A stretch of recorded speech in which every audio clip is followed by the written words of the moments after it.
Hey songwriters, this is Ari Koinuma for impactfulsongs.com, and today I wanted to share with you how to write a melody, or at least how to start writing a melody on top of a chord progression.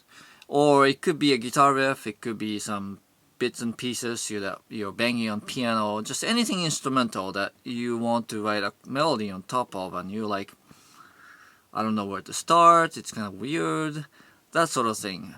If you know how to approach it the way I'm going to show you, then it will give you a great starting point to make something out of whatever the instrumental sort of foundation that you're trying to write a melody on top of. Okay, so here's a very basic chord progression. I'm sure you've seen songs that have something like this. From G to D, E minor to C, right? And so when you find out what is in the chords that make up the harmony, then you start to analyze by using music theory what notes are in those chords. So in the case of G, of course, the notes are G, B, and D. And then when you go to D, it'll be D, F sharp, and A. And then goes to E minor, which is E, G, and B. And then C, which is C, E, and G, right? So the idea is to say when the chord changes, you want to land on a note that is one of the notes that is making up that chord. So I'm going to start slowly and just kind of make it up. So let's say start with the G, right? Da, da, that's an A, B, G. See, so that's a very, very basic melody, or it's not even called, you might not even be able to call that melody, it's so simple, but it fits the chords. Da, da, la, la, la, la, la. That was a D, E, F sharp on the D chord. G, A, C. Let's see. D, A, B, A, G, G, A, B, G. So as you can see, by knowing the notes that are in the chords, I can make up melodies all day long, just playing around. And of course, it doesn't really sound all that interesting to just follow the chords, exactly in terms of the rhythm and when it lands. But the idea is that you want to go from one note in one chord to another note in another chord and see what notes will make sense as the sort of in between.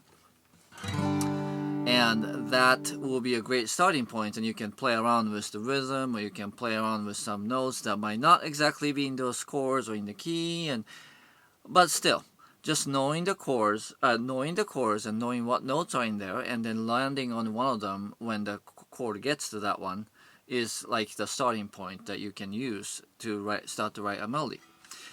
Now I want to demonstrate, since that example was really simple, something a lot more complicated. So here's a guitar riff that I have to one of my upcoming songs called Can You Love a Landmine? And the guitar riff goes something like this.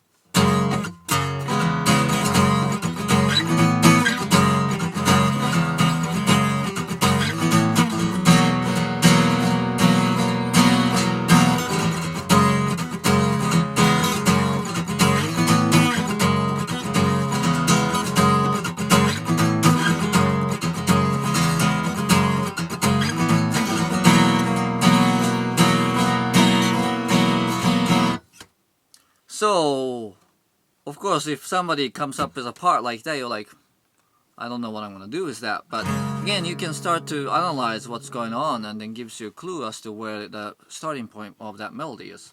So for example, this first chord that is an F sharp with a ninth on top. So it has F sharp, it has C sharp, it has G sharp, right? And it goes briefly to A nines, again A, E, and B there, and then eventually lands on this chord, it has, you don't even have to know what the chord is, you just have to know what notes are in there. E, and then this is a B, and then this is F sharp, and then this is a B flat or A sharp, and then there's a B and E at the top there, open strings. So here's the melody I came up with. It goes something like this.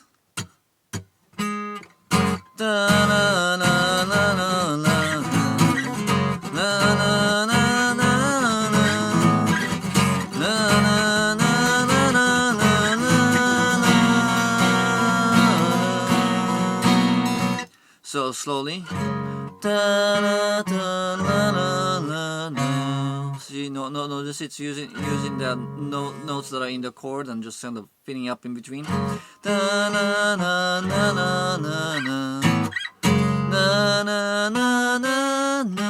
It's ending up on that G sharp.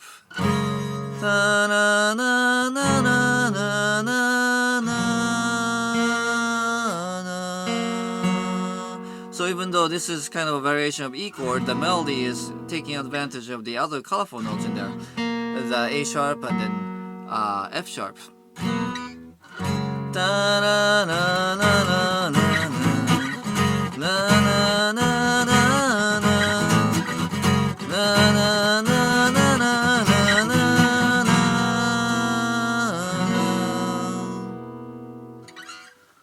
So as you can see, knowing the notes that make up the chords will give you a great starting point for writing a melody. And you know, it's not something that you always have to stick to, but you know that works, so that just serves as a great starting point, and you can of course bend the rules or break the rules if it starts to sound too predictable. But it doesn't matter how weird or unusual or complex the underlying music is, this approach always works. So you will never feel stuck or you will never feel lost whenever you encounter something that is, that seems unfamiliar to you as far as the music to write melody against you have, because again, this approach will always give you something to start with. In fact, this is the exact same thing that if you're learning how to improvise, I mean, this is the starting point too, because improvising is essentially writing melody on top of an existing part on the spot. So again, once you get used to this, you do this all the time, you will start to hear what notes are in the chords, even without really recognizing what they are. You will start to pick out the notes that are in there, and then you'll be able to say, okay, so there's that note in that chord, so I will use that as a starting point for my melody. And it'll just come as second nature to you once you get familiar with this concept and once you do it a number of times. Anyway, so that's it for today. I hope you enjoyed this lesson. I'll see you next time. Thank you.